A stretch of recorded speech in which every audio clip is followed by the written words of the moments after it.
The day my parents gave my inheritance to my sister, they didn't even pretend to feel bad about it. They sat across from me at the kitchen table like it was a normal family conversation, like they were deciding what to order for dinner. My mother had that calm smile she always used when she believed she was being reasonable. My father stared at the table, and my sister Emily leaned back in her chair, already looking satisfied. My mother folded her hands. "Sweetheart," she said gently, "we need to talk about your grandmother's money." My stomach tightened. Grandma had died 3 weeks earlier. 3 weeks of funeral arrangements, relatives visiting, and quiet grief. Not once during those 3 weeks had anyone mentioned the inheritance. Until now. "Okay," I said slowly. My father cleared his throat. "Well," he said, "your mother and I made a decision." I already didn't like how that sounded. We made a decision. Not we want to discuss. Not we want your opinion. They had already decided. Emily crossed her legs and smiled. "We just think it makes more sense this way," she said. I looked at my parents. "What way?" My mother inhaled slowly like she was preparing to deliver good news. "The money your grandmother left," she said, "is going to Emily." The words didn't make sense at first. I blinked. "I'm sorry," I said. "What?" My father finally looked up. "Emily needs it more," he said. Emily nodded. "I'm starting a boutique," she said proudly. My chest tightened. $200,000. That was how much my grandmother left me. She told me about it herself a year before she died. Not because she wanted to brag, but because she wanted me to feel secure. She once told me something I never forgot. "You're the responsible one," she said. "I know you'll use it wisely." Now that money was apparently funding my sister's next hobby. Because calling Emily's ideas business ventures would have been generous. Emily had started 3 businesses before this: a handmade candle shop, a photography business, an online clothing brand. Every single one failed. Because Emily loved the excitement of starting things, but she hated the boring part, working. And somehow, every time her ideas collapsed, my parents rescued her. With money, with sympathy, with endless second chances. Now they were rescuing her again. With my inheritance. "But Grandma left that money to me," I said quietly. My mother's smile tightened. "She didn't understand the bigger picture," she said. My father nodded. "Emily has ambition." I stared at them. "You're serious?" Emily rolled her eyes. "Oh my God," she said. "You're acting like we robbed you." My stomach turned. "You did," I said. My mother's voice snapped immediately. "Don't say that. That's exactly what this is." My father sighed like I was embarrassing him. "You're doing fine," he said. Emily leaned forward. "You have a stable job," she added. My jaw tightened. So the money Grandma saved her entire life goes to Emily because she wants to open another boutique? Emily's smile sharpened. "It's an investment." "In failure?" I asked. Emily slammed her hand on the table. "There you go again," she snapped. My mother immediately turned toward me. "You're being selfish?" Selfish. The word landed like a punch. Because growing up, that word had always been reserved for one person in our family. Me, not Emily. Never Emily. Emily had always been the golden child. Not because she was smarter, not because she worked harder, but because she made my parents feel important. Emily needed rescuing. Emily needed support. Emily needed attention. And my parents loved that. They loved being the heroes in her story. I was different. I didn't ask for help. When I got into college, I paid for it with scholarships and part-time jobs. When I graduated, I moved into a tiny apartment and worked overtime. Emily dropped out after 2 semesters. My parents paid her rent. When Emily crashed her car, they bought her a new one. When I bought my first car, it was 8 years old and smelled like old coffee. But somehow, I was the selfish one. Back at the kitchen table, my mother slid a folder toward me. "We already finalized the transfer," she said. My stomach dropped. "What do you mean finalized?" My father avoided my eyes. "We transferred the money yesterday." I felt like someone had punched me in the chest. "You already gave it to her." Emily smiled. "All 200,000. The room felt smaller suddenly, hotter. I stared at them. "You didn't even talk to me first." My mother's voice hardened. "It's family money." "No," I said quietly. "It was Grandma's money." Emily laughed. "Same thing." Something inside me snapped, not loudly, not dramatically, just quietly, like a thread breaking. Because for the first time in my life, I realized something. My parents didn't see me as their daughter. They saw me as the backup plan. The child who would survive no matter what. The child who didn't need anything. So they gave everything to Emily. I stood up. My chair scraped loudly across the floor. My mother frowned. "Where are you going?" "Home," I said. Emily scoffed. "You're being dramatic." I looked around the kitchen, the same room where I had eaten dinner every night growing up, the same table where my parents decided my future without me. "You stole my inheritance," I said calmly. My father's voice turned cold. "If you're going to act like this, you can leave." I nodded. "Okay." My mother blinked. "Okay?" "Yes." I grabbed my bag. Because something important had just changed inside my head. For years, I believed something about my family. I believed that if I worked hard enough, if I was patient enough, if I proved myself enough, eventually they would treat me fairly. But sitting at that table, watching my sister smile while holding $200,000 that wasn't hers, I realized something. They were never going to change. So I would. I walked toward the door. My mother called after me. "You'll come back when you calm down." I didn't answer. Because this time, I wasn't leaving angry. I was leaving clear. 5 years passed. And in those 5 years, my life changed completely. Emily's did too. Just not in the way she expected. One evening, I was sitting in my office when my coworker walked in holding his phone. "You're from Pine Ridge, right?" he asked. "Yeah." "Isn't this your street?" He turned the phone toward me. I froze, because on the screen was my parents' house, white siding, the old oak tree in the front yard, the same porch where my mother used to drink coffee every morning, and beneath the photo was a phrase that made my heart skip. Foreclosure sale.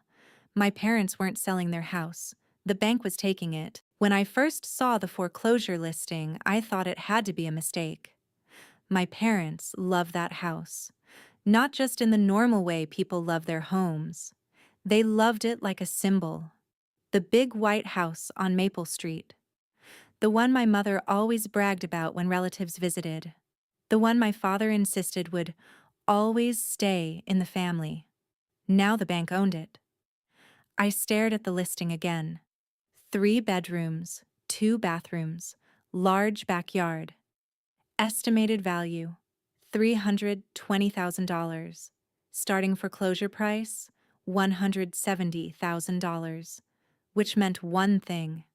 Someone had made very bad financial decisions. And I already knew exactly who. Emily. I didn't hear the full story until 2 days later. My aunt called me late that evening. "Have you talked to your parents recently?" she asked. "No," I said. She sighed. "Well, things are bad." "How bad?" She hesitated. "Emily's boutique failed." That part wasn't surprising. What happened? I asked. My aunt lowered her voice like she was telling me a secret. She kept ordering expensive inventory, she said. Designer brands, luxury pieces, stuff people in Pine Ridge don't buy. I rubbed my forehead. Emily had always loved expensive things, but liking expensive things and selling them were two very different skills. How much did she lose? I asked.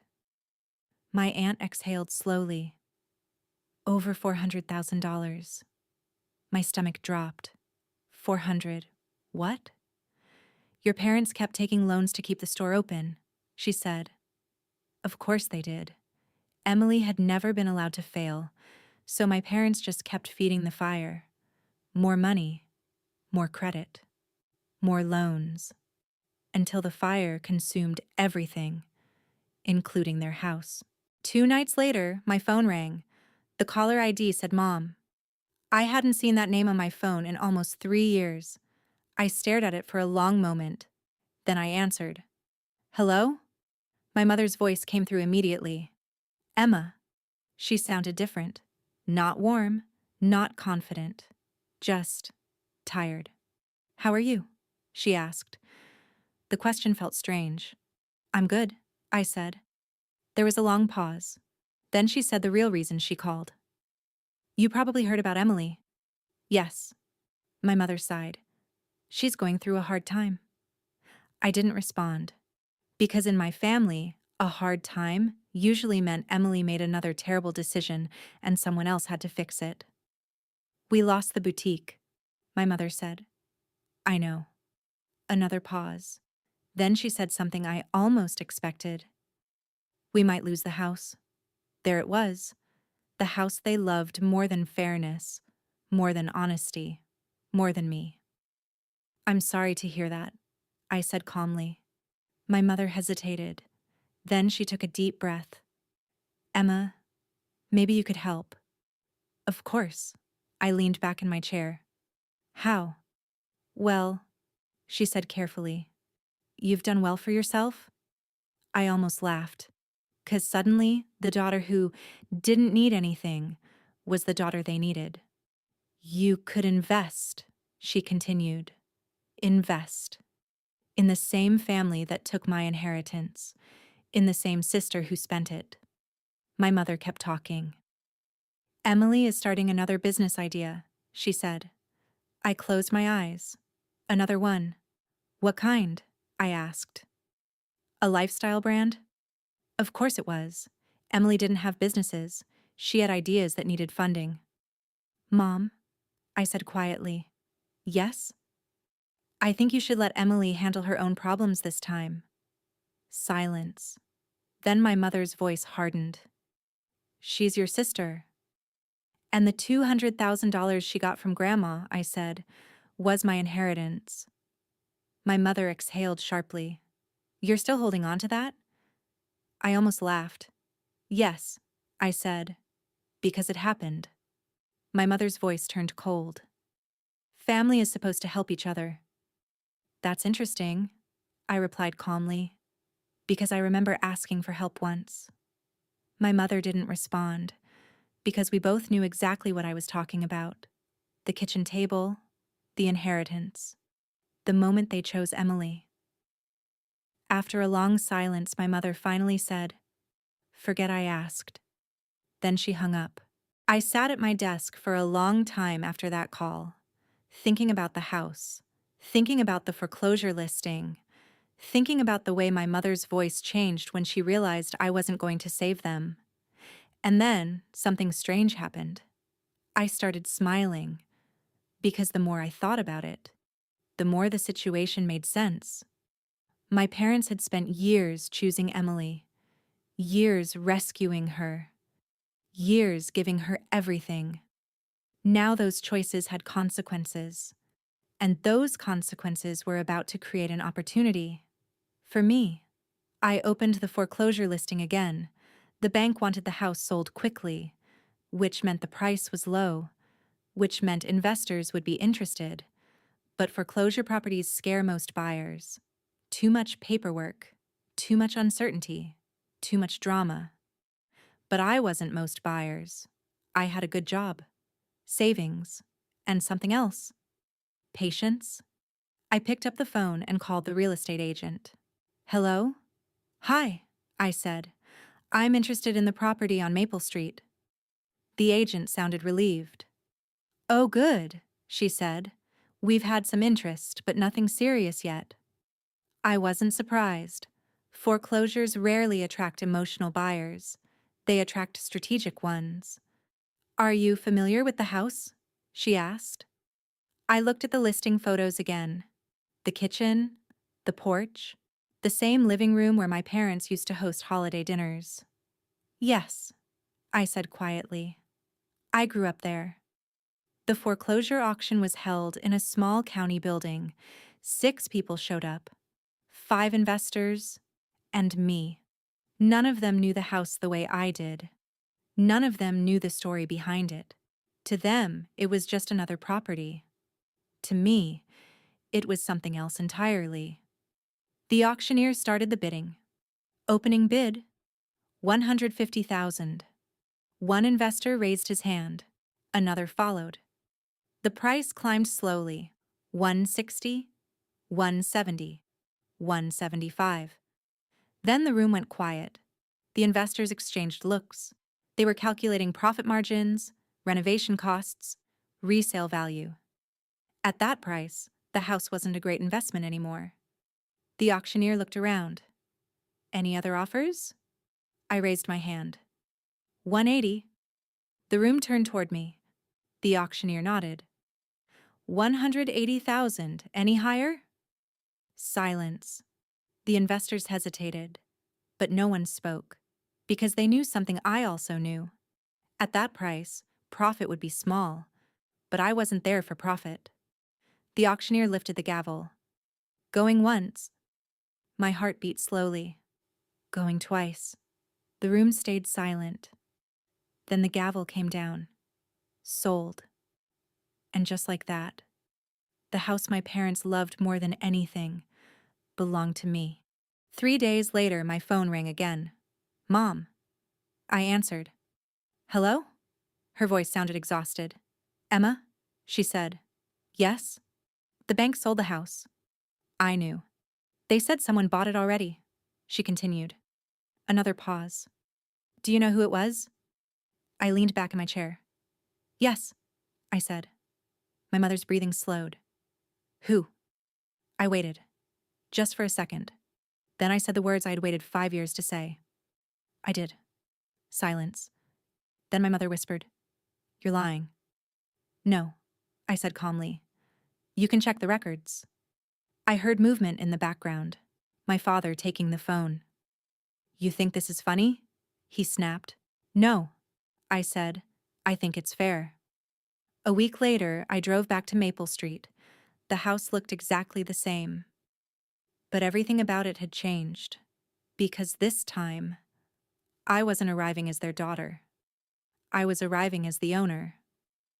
When I knocked on the door, my mother opened it. She froze. You actually came? She said. My father appeared behind her, his face pale. You're really taking the house, he said. I shook my head slowly. No, I said. The bank took it. I stepped inside, looked around the living room, the same room where they gave my inheritance to Emily. Then I turned to them and said the sentence I had imagined for years. You already took mine. Sometimes revenge isn't loud. Sometimes it doesn't involve screaming or destroying someone's life. Sometimes revenge is something much quieter. Sometimes revenge is simply patience. And the moment your family finally realizes they should have treated you better when they had the chance,